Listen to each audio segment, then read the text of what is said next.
Movie के beginning में 1952 Romania में हम एक एबी को देखते हैं जहां दो नन एक रूम की तरफ जा रही होती हैं।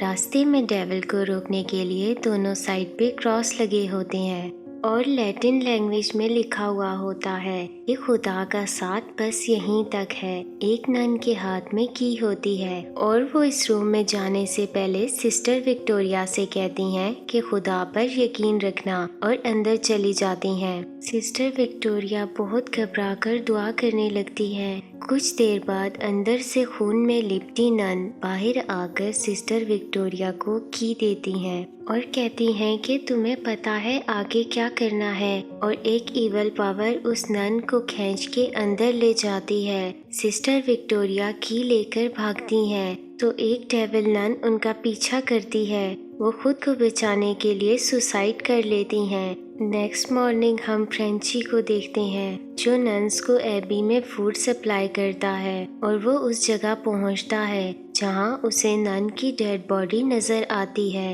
ये देखकर वो बहुत घबरा जाता है। सीन अब वेटिकन सिटी पर शिफ्ट होता है जहां हम फादर बर्ग को कुछ बिशप्स के साथ बात करता देखते हैं जो उन्हें बताते हैं कि रोमानिया में एक नन ने सुसाइड की है और वो कहते हैं कि आपने वहां जाकर इस एक्सीडेंट की इन्वेस्टिगेशन करनी है और आपके साथ सिस्टर आयरीन भी जाएंगी जिन्होंने अभी तक नन होने का वाव नहीं लिया। फादर बर्ग सिस्टर आयरीन के साथ रोमानिया की तरफ निकलते हैं। इधर पहुंचकर वो फ्रेंची से मिलते हैं और नन की सुसाइड के बारे में पूछते हैं तो वो उन्हें बताता है कि मैं नन्स को फूड सप्लाई करता हूँ। इस बार मैं वहाँ गया तो मैंने नन की डेड बॉडी को लटके देखा। फिर वो सब एबी की तरफ चल पड़ते हैं। फ्रेंची उन्हें आइस हाउस ले जाता है जहाँ उसने नन की डेड बॉडी को रखा था। नन की बॉडी को देखकर फ्रेंची डर जाता है। कहता है कि मैंने इसको लिटा के रखा था, ये तो बैठी हुई है।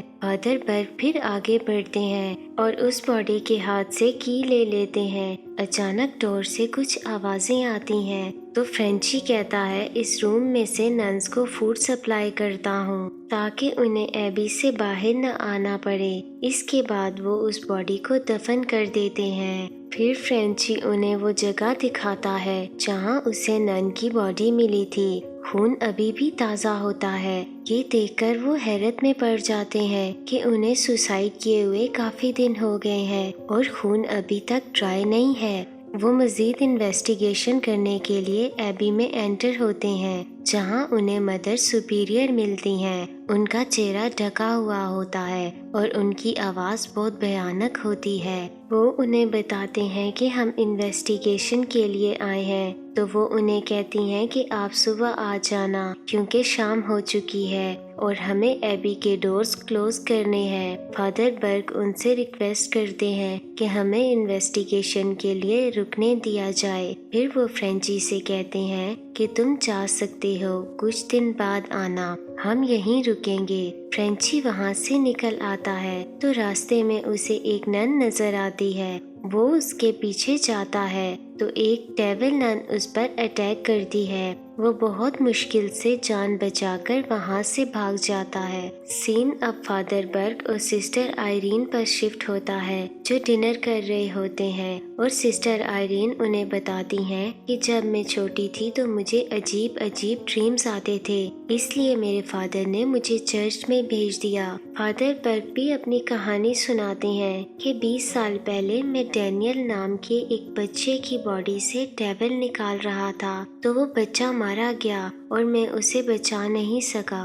फिर हम फादर बर्ग को देखते हैं जिनकी आंख रात को खुल जाती है क्योंकि वहाँ पड़ा रेडियो ऑटोमेटिकली ऑन हो जाता है। वो बाहर जाते हैं और उन्हें एक बच्चा नजर आता है। उसको फॉलो करते हुए बाहर ग्रेवयार्ड तक पहुँच जाते हैं। वहाँ उन्हें पता चलता है कि ये बच्चा डैनियल है। इसी टाइम डैनियल के मुंह से स्नेक निकलता है। फादर बर्ग खुद को बचाने के लिए भागते हुए एक ग्रेव में गिर जाते हैं। सिस्टर आयरीन की आंख भी खुल जाती है। वो रूम से बाहर आती है और पास ही एक चैपल में आ जाती है जहाँ उन्हें कुछ नन्स नजर आती हैं और डेविल नन भी नजर आती है जो उन्हें मारने लगती हैं, लेकिन वो खुद को बचाने के लिए बाहर भागती हैं। जहाँ वो ग्रेवयार्ड के पास पहुँचती हैं, ग्रेव से फादर बर्ग की आवाजें आ रही होती हैं। वो बेल भी बजा रहे होते हैं, मगर अचानक से बकाया बेल्स भी बजने लगती हैं।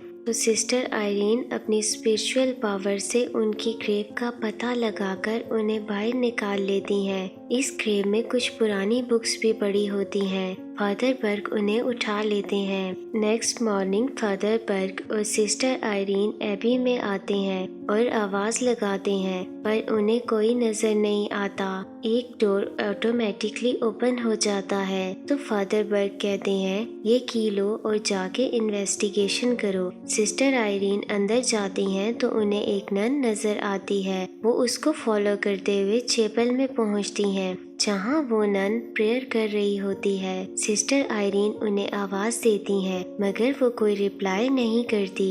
वहीं उन्हें एक और ओवाना नाम की नन मिलती हैं और उन्हें कहती हैं कि उन्हें प्रेयर करने दो। ये हमारी सालों से रिचुअल चली आ रही हैं और कहती हैं तुम मेरे साथ आओ। अब हम एक बार में फ्रेंची को देखते हैं। वहाँ उसे बारटेंडर से पता चलता है कि 12 साल की एक बच्ची ने सुसाइड की है। फ्रेंची ये सुनकर बहुत घबरा जाता है और उसे लगने लगता है कि फादर बर्ग और सिस्टर आयरीन की जान भी खतरे में है। इसलिए वो अपने साथ गन लेकर एबी की तरफ निकलता है। अगेन हम फादर बर्ग को देखते हैं जो बुक स्टडी कर रहे होते हैं और उन्हें बालक नामी डेविल का पता चलता है। इसी टाइम वो डोर भी क्लोज हो जाता है जहाँ से सिस्टर आयरीन एंटर हुई थी। सिस्टर ओवाना सिस्टर आयरीन को एबी की हिस्ट्री के बारे में बताती हैं कि उसे बहुत पहले सेंट कार्टा के किंग्स ने बिल्ड किया था और यहाँ ब्लैक मैजिक करके कुछ डेविल्स को बुलाया जो इस दुनिया में एंटर होना शुरू हो गए। लेकिन चर्च वालों ने आकर इस कासल को एबी बनाकर चर्च का पार्ट बना दिया और होली वाटर से उस डेविल के गेटवे को क्लोज कर दिया जहाँ से डेविल बाहर निकला था।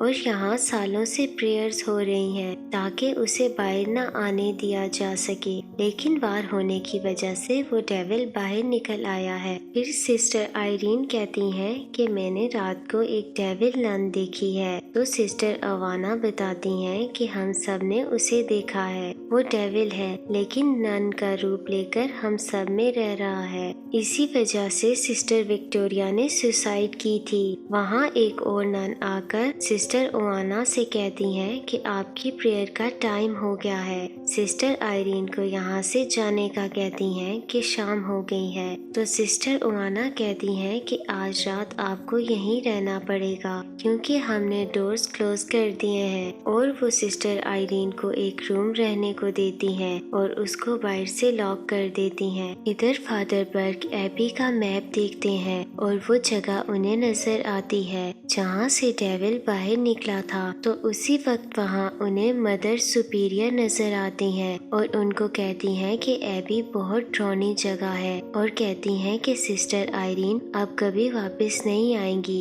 ये कहकर वो चुप हो जाती हैं। फादर बर्ग उनको टच करते हैं तो वो उन पर अटैक करके गायब हो जाती है। सिस्टर आयरीन को हम देखते हैं जो प्रेयर कर रही होती हैं और उन्हें डेविल नन नजर आती है। तो वो डर के जाग जाती हैं और अपने रूम में एक नन को प्रेयर करते देखती हैं और उनको सिस्टर विक्टोरिया की सुसाइड का सीन भी नजर आ जाता है। फिर उनके रूम का डोर ओपन हो जाता है तो वो बाहर जाती हैं। उन्हें वही रूम नजर आता है जहाँ सिस्टर विक्टोरिया गई थी। इस पर फिनिक हिट ड्यू लिखा होता है और उन्हें वहाँ डेविल नन नजर आती हैं जो उनको मारने की कोशिश करती हैं, लेकिन वो जान बचाकर भाग जाती हैं। तो रास्ते में उन्हें सिस्टर ओवाना मिलती हैं और उन्हें बताती हैं कि डेविल को रोकने के लिए सिर्फ प्रेयर काम आ सकती है क्योंकि डेविल बहुत स्ट्रॉन्ग हो चुका है। सिस्टर आयरीन उसके बाद चैपल की तरफ आती हैं जहाँ उन्हें एक नन प्रेयर करते नजर आती हैं। उसके पास एक डेड बॉडी पड़ी होती है। सिस्टर आयरीन जिसको देखती हैं तो उन्हें पता चलता है ये बॉडी सिस्टर ओवाना की है। हम फादर बर्ग को देखते हैं जिन्हें अगेन मदर सुपीरियर नजर आती हैं तो वो उन्हें फॉलो करने लगते हैं और उन्हें डैनियल नजर आ जाता है जो उन पर अटैक करता है और फिर एक डेविल नन में बदल जाता है। ये देखकर वो वहाँ से भाग जाते हैं। चैपल में कुछ और नन्स आकर प्रेयर करने लगती हैं, तो डेविल नन वहाँ फिर से पहुंचकर उन्हें मारने लगती है, मगर सिस्टर आयरीन अपनी प्रेयर कंटिन्यू रखती हैं। फादर बर्ग उधर से भागते हुए आइस रूम में आते हैं और उन पर एक डेविल नन अटैक करना शुरू कर देती है। लकीली वहाँ पर फ्रेंची पहुँच जाता है और उन्हें बचा लेता है। सिस्टर आयरीन प्रेयर कर रही होती हैं, तो डेविल उन पर भी अटैक करना शुरू कर देता है। उनको बहुत हर्ट करता है और उनकी बॉडी पर साइन बना देता है। फिर फादर बर्ग और फ्रेंची चैपल में पहुँच जाते हैं। सिस्टर आयरीन उन्हें बताती हैं कि हम सब नन्स मिलकर प्रेयर्स कर रही थी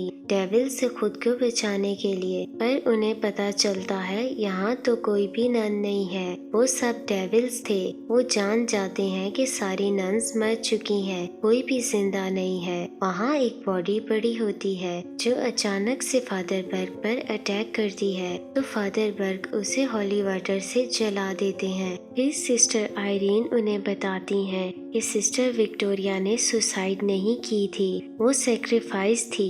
वो डेविल को अपनी बॉडी में एंटर नहीं होने देना चाहती थी, इसीलिए उन्होंने अपनी जान दे दी। फ्रेंची कहता है आपने इन्वेस्टिगेशन पूरी कर ली है, अब वापस चलते हैं। तो सिस्टर आयरीन कहती है नहीं, हमें इस डेविल का गेटवे क्लोज करना है ताकि वो दोबारा वापस न आ सके। वो ये भी बताती हैं कि इस की वजह से वो होली वाटर तलाश कर सकते हैं जो छुपा के रखा गया है, इससे हम डेविल को रोक सकते हैं। यहाँ पर ही सिस्टर आयरीन अपने वाउस लेती हैं। फिर वो बेसमेंट में आते हैं और उन्हें एक डोर नजर आता है। वो उस की से उसे ओपन करते हैं। इसी जगह वही होली वाटर पड़ा हुआ होता है जिससे डेविल को वापस हेल में भेजा जा सकता है। फादर बर्ग इस होली वाटर को सिस्टर आयरीन को देते हैं। फिर वो फिनिक हिक ड्यू वाले रूम के पास पहुंचते हैं और तीनों डिफरेंट डोर से एंटर होते हैं ताकि डेविल का पता लगाया जा सके। सिस्टर आयरीन एक रूम में एंटर होती हैं और उन्हें वहाँ कुछ भयानक नन नजर आती हैं और उनके रूम का डोर क्लोज हो जाता है। फ्रेंची शोर सुन के पहुँचता है और रूम का डोर तोड़कर अंदर आ जाता है और इतनी सारी भयानक नन्स को देखकर काफी डर भी जाता है, पर आगे बढ़ता है। सिस्टर आयरीन को तलाश करता है जिनकी बॉडी को डेविल ने कंट्रोल कर रखा होता है। फ्रेंची सिस्टर आयरीन को बचाने जाता है तो वो फ्रेंची पर अटैक कर देती हैं, लेकिन फ्रेंची बड़ी चालाकी के साथ होली वाटर सिस्टर आयरीन के चेहरे पर लगा देता है, तो वो नन सिस्टर आयरीन की बॉडी से बाहर निकल आती है। फ्रेंची पर अटैक करके उसे बेहोश कर देती हैं। सिस्टर आयरीन को पास ही एक रूम में फेंक देती हैं जो पानी से भरा हुआ होता है। फादर बर्ग सिस्टर आयरीन को बचाने आते हैं तो रास्ते में उन्हें डैनियल मिलता है